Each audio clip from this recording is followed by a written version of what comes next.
अस्सलाम वालेकुम दोस्तों। आपका स्वागत है हमारे इस चैनल टैलेंट ट्रीजर में। आज हमारे बीच है इर्तिकाज शेख।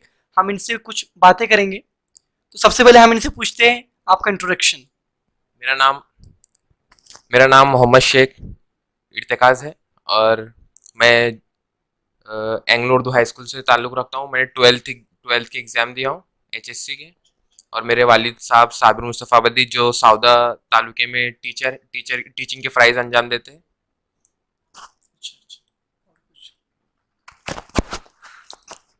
चलिए दोस्तों, अब हम इनसे पूछते हैं। इर्तिकाज शेख जो है एक बहुत ही टैलेंट आर्टिस्ट है। हम इनसे पूछते हैं कि आपको आपकी पेंटिंग्स का, आपके स्केच का शौक कब से हुआ और कब से आपका दिल जो है इस तरफ गामजन हो गया, कब से आप इस तरफ अट्रैक्टिव हो गए पेंटिंग्स की तरफ। मैं सिक्स स्टैंडर्ड में था, सिक्स सेवन्थ स्टैंडर्ड में था। एक मरतबा मैं बैठा हुआ था कि मेरे वालिद साहब सामने ही बैठे हुए थे मेरे, और वो मेरे उनके पास एक बुक थी, उस पर मेरा स्केच बना दिया। और फिर तब जब मुझे उन्होंने बताया तो मुझे लगा कि मैं बिल्कुल वो पेज पर उतर गया हूँ। बहुत बहुत अच्छा लगा। और फिर मैंने सोचा कि जब मेरे वालिद साहब ये कर सकते हैं तो मैं क्यों नहीं कर सकता हूँ। मुझे बहुत अच्छा लगा वो ड्राइंग बनाना। फिर मैं पेपर्स में अक्सर देखा करता था ड्राइंग्स, एम एफ हुसैन की, फिर दूसरे आर्टिस्ट की। तो मुझे बहुत उसकी तरफ मुझे बहुत मैं मुतवज्जा हुआ, और फिर मुझे ऐसा लगा कि मुझे भी बनाना चाहिए। फिर मेरे स्कूल में नासिर सर थे, मैंने उनसे गाइडलाइन लिया। नासिर सर की ड्राइंग बिल्कुल बहुत अच्छी थी, उन्होंने मुझे फुल कोऑपरेट किया। उसके बाद आज जो हूँ उनकी वजह से हूँ। Thank you. अब हम इनसे पूछते हैं इर्तिकाज शेख आपसे कि आपको अपनी पेंटिंग्स का शौक कब से हुआ और किस तरह आपने जो है आप यानी पेंटिंग्स बनाने के बाद आपको कैसा लगता था, क्या फील होता था और किस तरह की आपका सिचुएशन होता था जब पेंटिंग्स आप बनाते थे। पहले तो मैं पेंटिंग बनाते वक्त मैं बहुत अपने आप को बिल्कुल मायूस महसूस करता था कि मतलब मुझे नहीं लगता था कि मैं इतनी अच्छी ड्राइंग बना पाऊंगा।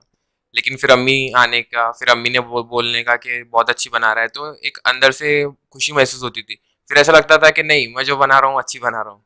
फिर धीरे धीरे मेरे अम्मी पापा और फिर मेरे दोस्त लोगों को ड्राइंग्स देखे, तब दोस्तों ने मुझे सराहा। फिर अब हमारे रेहान सर, फिर सद्दाम भाई वहाँ पर एसआईओ के कैंप में मुझे दोस्त लोग मिले, उन्होंने बहुत सराहा। तो फिर वहाँ पे मुझे ऐसा लगा कि नहीं, हम मतलब मुझ में जो टैलेंट है वो छोटा नहीं है। मैं अगर उसमें मेहनत करूँ तो मैं बहुत आगे तक पहुँच सकता हूँ। बहुत बहुत शुक्रिया। देखिए, आप जानते हैं कि पेंटिंग्स बहुत तरह से होती है, यानी हर तरह की पेंटिंग्स होती है। लव होता है और सिचुएशन के हिसाब से पेंटिंग्स होती है। कुछ हमारे दिमाग की इससे पेंटिंग होती है, कुछ दिल से पेंटिंग्स होती है, वगैरह वगैरह। उसकी बहुत सारी अकसाम है। मगर हम आपसे पूछना चाहते हैं कि आपको किस तरह की पेंटिंग्स पसंद है, किस तरह की पेंटिंग्स। मुझे नेचर की पेंटिंग बनाना ज़्यादा पसंद है, और नेचर में ख़ास तौर से परिंदों, मतलब परिंदे जो फ्लाइंग परिंदे, फिर उसमें भी अपने नेचर है। फिर स्टिल लाइफ भी ज़्यादा अच्छी लगती है मुझे। स्टिल लाइफ में मतलब वो सामने कोई भी चीज़ है होना, फिर उसको बना लेने का। और अक्सर मैं मेरे सामने मतलब जब मैं लेक्चर लेते थे कोई टीचर, तो मैं पीछे बैठकर ड्राइंग बनाया करता था। मुझे उसमें ज़्यादा मज़ा आता था, लाइव कोई सामने होना फिर उसको बनाने का। उससे मेरी ड्राइंग में इम्प्रूवमेंट आया। और मैं ज़्यादातर जो है पेंसिल स्केच बनाने को ज़्यादा तरजीह देता हूँ, मुझे वो ज़्यादा पसंद है। जी जी। देखिए, कुछ ऐसा होता है कि जो बेस्ट रीडर होता है उसका कोई ना कोई एक एक पर्सन होता है जिसको देखकर वो उसकी रीडिंग की इम्प्रूव करता है। एक बेस्ट स्पीकर होता है, वो किसी ना किसी स्पीकर को देखकर सोचता है कि मुझे इस जैसा बनना है। एक बिल्डर है जो है किसी बड़े बिल्डर को देखकर ऐसा सोचता है कि मुझे इस जैसा बनना है। तो आप किस स्केचर को या किस पेंटर को देखकर आप में ये ख्वाहिश पैदा हुई कि हाँ, मुझे ऐसा बनना चाहिए। वैसे तो मैं मुझे ड्राइंग बनाने का शौक मेरे वालिद साहब से आया, लेकिन वालिद साहब चूंकि पेशे के टीचर हैं, अ, तो मैं ज़्यादा मतलब इम्प्रूवमेंट जिसकी ड्राइंग को देखकर हुआ हूँ वो मेरे करीबी दोस्त दानियाल अलाउद्दीन है। और ज़्यादा उससे मतलब मैं अपना जो जिसको गॉड फादर बोलेंगे, मैं एम एफ हुसैन को मानता हूँ। और उन्हीं की ड्राइंग्स को देखकर मैं मतलब इंस्पायर हुआ हूँ। अच्छा अच्छा। देखिए, जब आप पेंटिंग्स बनाते हैं तो पेंटिंग्स बनाने के दौरान आपको तरह तरह के ख्यालात आते होंगे कि अब जो है मैंने इसका जो फेस है उसको इस तरह से डालना चाहिए, इसकी जो सिचुएशन है उसको इस तरह से करना चाहिए, वगैरह वगैरह। आपको बहुत सारे सिचुएशन आते होंगे, तो आप उनका मुकाबला कैसे करते थे? आप हमारे ऑडियंस को बताएंगे कि आप उनका मुकाबला कैसे करते थे? ये प्रॉब्लम्स मुझे शुरुआत शुरुआत में बहुत हुए। मुझे ऐसा लगता था जैसे मैं नहीं बना पाऊंगा। बनाने बैठता था इस पेंसिल से पूरा फेस बना लेने का, लेकिन जब कलर कलर करना चाहता था तो फिर हाथ ऐसे बिल्कुल कांपने का। लेकिन अब धीरे धीरे इतना इम्प्रूवमेंट हो गया ड्राइंग में कि अब ऐसा लगता है कि नहीं, मैं जैसे भी चाहूँ बनाना चाहूँ मैं बिल्कुल बना सकता हूँ। अब मतलब मुश्किलात का सामना नहीं होता है, लेकिन बहुत ना के बराबर होता है। जैसे बहुत बड़ी कोई ड्राइंग वगैरह बनानी हो, अक्सर कार्ड शीट पे बनाना होता है तब। अच्छा। हाँ, छोटे पेज पे अगर बनाना रहा तो इतना नहीं होता है। देखिए, एक दिली खुशी होती है जब हमारी पेंटिंग्स पूरी कंप्लीट हो जाती है, तो आप वो उसको बयान कर सकते हैं आपकी, यानी क्या आपको खुशी मिलती होंगी जब आपकी पूरी पेंटिंग्स रेडी हो जाती होंगी? मैं मेरी खुशी तो बयान नहीं कर सकता हूँ। इतनी खुशी होती है, ऐसा लगता है जैसे मैं पूरी दुनिया मेरे कदमों में हो। और बहुत बहुत ज्यादा बहुत अलग किस्म की खुशी होती है, बिल्कुल बहुत। और सबसे ज्यादा तब खुशी होती है तब अपने दोस्त लोग आर्टिस्ट करके मुझे बुलाते हैं। अक्सर रेहान सर मुझे इर्तिकाज आर्टिस्ट करके बुलाते हैं, शिबान आर्टिस्ट बोलता है। तब बहुत ज्यादा खुशी होती है। हालांकि मैं आर्टिस्ट नहीं हूँ, छोटा मोटा एक सादा लड़का हूँ जो छोटी मोटी ड्राइंग्स बना लेता है, लेकिन उसमें भी मेरे दोस्त लोगों का बड़कपन बोलेंगे इसको कि वो मुझे आर्टिस्ट बुलाते हैं। तब मुझे बहुत ज्यादा खुशी होती है। अरे नहीं नहीं, ऐसा कुछ भी नहीं है कि आप एक आर्टिस्ट नहीं है। हम आपकी सलाहियत को, आपकी टैलेंट को मानते हैं बहुत ज़्यादा। चलिए इर्तिकाज, अब ऐसा होता है कि एक स्टूडेंट जो है वो अपने टीचर से बहुत ज़्यादा सीखता है, एक खिलाड़ी जो है वो अपने कोच से बहुत ज़्यादा सीखता है, एक स्विमर जो है ना वो अपने जो सर रहता है उसका उससे बहुत ज़्यादा, नहीं वो किस तरह से फ्लाइंग और बटरफ्लाई वगैरह वगैरह जो भी उसके सिस्टम होते हैं वो अच्छी तरह सीखता है। तो आपको, आपने किस चीज़ की रहनुमाई ली आपकी पेंटिंग्स की?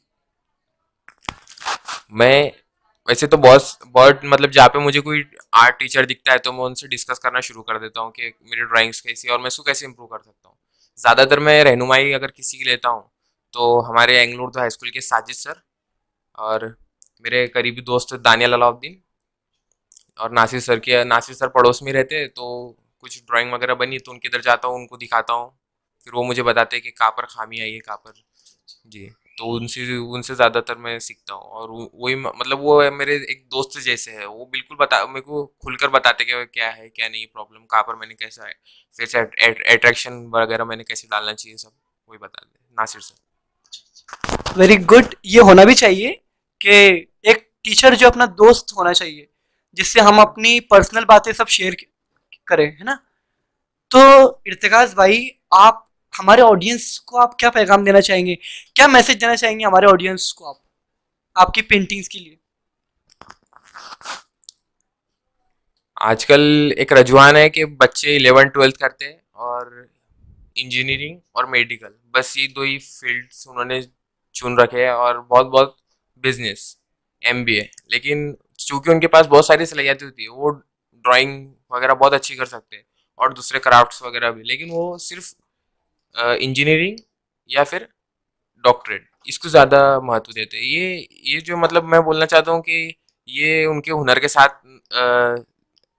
जिसको बोलेंगे हुनर, उनके हुनर के साथ बुरा सलूक है जिसको बोलेंगे। वो बहुत मतलब गलत करते हो उनके हुनर के साथ। वो जो खुदादार सलाहियतें हैं जो उन्होंने दिखाना चाहिए वो नहीं दिखाते, और फिर आगे जाके उनको उसके बुरे नताइज झेलना पड़ते हैं। जैसे इंजीनियरिंग में ले लेते हैं और फिर एक एक दो दो साल वाईडी हो जाते हैं, डॉक्टरेट ले लेते हैं, लेकिन वो डॉक्टर में फिर वो बस एक लकड़ी से बकरी को खालने जैसे हो जाता है। वो एक लकड़ी से सब भाग रहे, गधे घोड़े सब भाग रहे, बड़ी बड़ी कॉलेज से डिग्रियां लेकर निकल रहे हैं, लेकिन हासिल कुछ नहीं होता है। क्यों? क्योंकि उनका रुझान उस तरफ नहीं है। मैं चाहता हूँ कि अगर आपका रुझान आर्ट में है तो फिर आपने आर्ट में जाना चाहिए। अब मेरे वालिद साहब मुझे हमेशा बोलते हैं कि नहीं तुझे डॉक्टर बनना है या फिर आईएएस बनना है, लेकिन मैं साफ उनको बोल दिया हूँ कि नहीं, मुझे बनना है एक आर्टिस्ट बनना है। मुझे पता है मैं कुछ कर ही नहीं सकता हूँ। और अगर मैं डॉक्टरेट फील्ड में गया तो मैं जानता हूँ कि मैं बस जो बच्चे हैं उनके साथ 5 साल बाद डॉक्टर बन के निकल जाऊंगा और कुछ हासिल होगा नहीं। और जो हुनर है मेरा जो मतलब वो खुदाई हुनर है मुझे दिया हुआ, वो बिल्कुल मुझसे वो हुनर भी छीना जाएगा। और मतलब मैं नहीं कर पाऊंगा, मुझे पता है। तो मेरे पापा को साफ बोल दिया। बच्चे अक्सर डरते हैं, मैं मतलब यूथ से बोलना चाहूंगा कि जो है बिल्कुल क्लियर घर पे बोल दे कि मैं नहीं कर पाऊंगा, मुझे आर्ट में जाना है। आर्ट्स में, फाइन आर्ट्स में बहुत ज़्यादा मतलब जिसको बोलेंगे इनकम भी अच्छी है, फिर उसको स्कोप भी अच्छा है। लेकिन वो एक बच्चों ने एक सोच बना ली है कि नहीं, अब कंप्यूटर का ज़माना है तो कंप्यूटर एनिमेटेड बहुत हो जा रहे हैं, तो आर्टिस्ट लोगों का कुछ काम नहीं है। आज भी चीन और जापान में जब आर्टिस्ट की कॉलेजेस में एडमिशन होते हैं तो 1.5-2 लाख बच्चे पार्टिसिपेट करते हैं। आज भी है रुझान।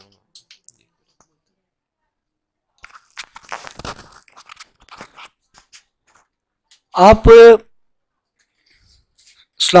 इर्तिकाज भाई, आपने जैसा बोला कि हम जो है यानी पेरेंट्स का बहुत दबाव होता है अपने बच्चों पर कि आप साइंस में जाए और इंजीनियरी बने या डॉक्टरी बने या वकीली बने, ऐसा दबाव होता है।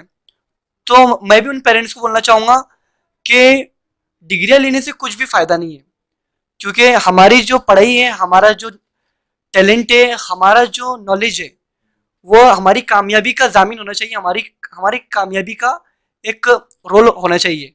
वरना डिग्रियों से लदे गधे बहुत है। यानी आपको हर मोहल्ले में बहुत सारे ऐसे लोग मिलेंगे जिनके पास बहुत सारी डिग्रियां होती है, बहुत सारी डिग्रियां, मगर वो क्या करते, कोई ठेले पर जा रहा है, कोई कहीं जा रहा है, तो कोई कहीं जा रहा है, यानी उसका कोई भी अपना बेस्ट इम्प्रूवमेंट नहीं है।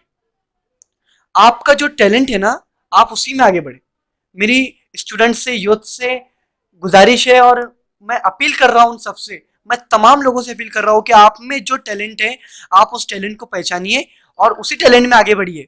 और कभी भी किसी भी, ना अपने दोस्तों के दबाव में आकर, ना अपने पेरेंट्स के दबाव में आकर, ना माशरे के और समाज के दबाव में आकर, आप कभी भी अपने करियर पर, अपने करियर को बोले फांसी पे मत चढ़ाइए, सूली पर मत चढ़ाइए। ठीक है। चलिए, आखिर में हम इर्तिकाज शेख की पेंटिंग्स देखते हैं, इनके हुनर को देखते हैं।